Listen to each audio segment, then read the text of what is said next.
कई दिनों से मीरा भाईंदर में डीपी प्लान को लेकर एक बवाल सा मचा है। मीरा भाईंदर शहर के नए विकास प्रारूप नक्शा डीपी पर दिनों दिन विवाद बढ़ता ही जा रहा है। स्थानीय विधायक गीता जैन ने इस डीपी के बिना प्रत्यक्ष सर्वेक्षण किए बंद कमरे में बैठकर बनाया गया बताया था। वहीं कांग्रेस के पूर्व विधायक मुजफ्फर हुसैन प्रताप सरनाइक ने भी नए डीपी में कई खामियां बताते हुए आवश्यक सुधार के सुझाव दिए थे। वहीं पूर्व विधायक नरेंद्र मेहता ने इस नए डीपी को किसी के बड़े विकासकों के व्यक्तिगत लाभ के लिए हेराफेरी मैनिपुलेट कर बनाए जाने का आरोप लगाया है। मेहता ने नए डीपी को रद्द कर इसे मीरा भाईंदर महानगर पालिका द्वारा पुनः बनाए जाने की मांग को लेकर जन आंदोलन करने की बात भी कही है। इसके लिए मेहता ने 12 दिसंबर सोमवार को भाईंदर पश्चिम के जिनालय जैन मंदिर मनपा मुख्यालय तक मोर्चा आंदोलन का आयोजन किया है। नए डीपी पर कुल 3100 आपत्तियां दर्ज की जा चुकी हैं। इन आपत्तियों पर निर्णय के लिए एक विशेष समिति का गठन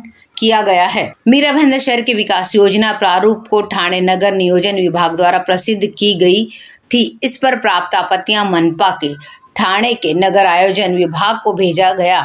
आपत्तियों के निस्तारण के लिए योजना समिति का गठन किया गया है। ठाणे नगर नियोजन विभाग के अनुसार आवश्यक बदलाव कर अंतिम विकास योजना प्रकाशित की जाएगी।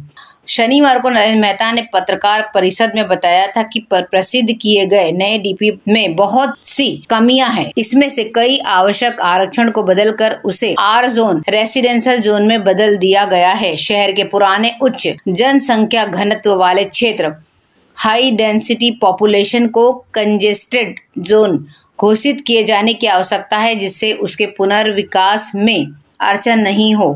रेलवे परिसर में rickshaw, city bus terminal, parking की सुविधा, एयर एम्बुलेंस के लिए हेलीपैड, आईटी पार्क आदि के आरक्षण प्रस्तावित किए जाएं। मेहता ने कहा कि मीरा भाईंदर में समिति भूभाग क्षेत्र है। कत्लखाना बनाए जाने से आरक्षित भूखंडों के आसपास की करीब 5 किलोमीटर का क्षेत्रफल इससे प्रभावित होगा, जिससे वहां का विकास नहीं हो सकेगा। इसलिए कत्लखाना के आरक्षण की आवश्यकता नहीं है। इस डीपी को रद्द कर इसे मीरा भाईंदर मनपा द्वारा पुनः बनाए जाने की मांग मेहता ने की है। आंदोलन से न्याय नहीं मिलने पर जनहित याचिका दायर करने की बात भी मेहता ने कही है। इस तरह से जो बीजेपी ने प्रेस कॉन्फ्रेंस कर ये बातें सारी कही है। मीरा रोड स्टेशन के बाहर शॉपिंग सेंटर का आरक्षण हटा दिया गया है। पूरी खाली पड़े मीरा रोड में 40 से 45 जगह आरक्षण की जरूरत है, जबकि वहां मात्र 5 से 6 जगह ही आरक्षित की गई है। कांग्रेस नेता मुजफ्फर हुसैन, पूर्व विधायक गिलबर्ट मेंडोसा, विधायक गीता जैन और प्रताप सरनाइक ने भी डीपी में कई सुधार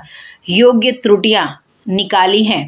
मुजफ्फर हुसैन ने 4 हेलीपैड, ट्रामा सेंटर, जानवरों का अस्पताल, कत्लखाना, कोर्ट व पार्किंग के लिए जगह भी आरक्षित करने की मांग की है, जबकि गीता जैन ने डीपी में कई पुरानी इमारतों के प्रभावित होने और मंदिर, उद्यान, कारखाने, बिल्डिंग आदि को न दिखाए जाने पर उसे सुधारने की मांग की है। डीपी मीरा भाईंदर मनपा द्वारा स्थानीय जनप्रतिनिधियों के सहयोग से पुनः बनाए जाने की मांग सभी ने की है।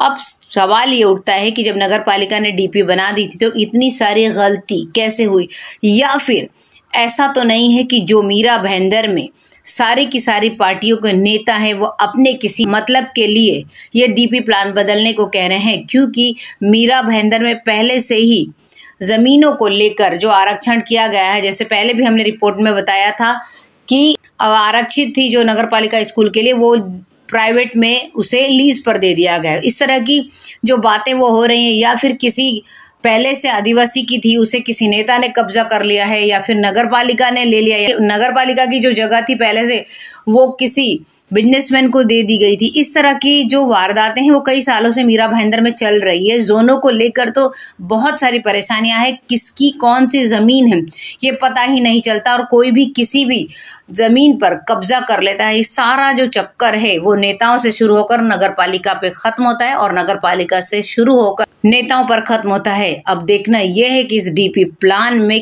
कितना बदलाव नगर पालिका करती है।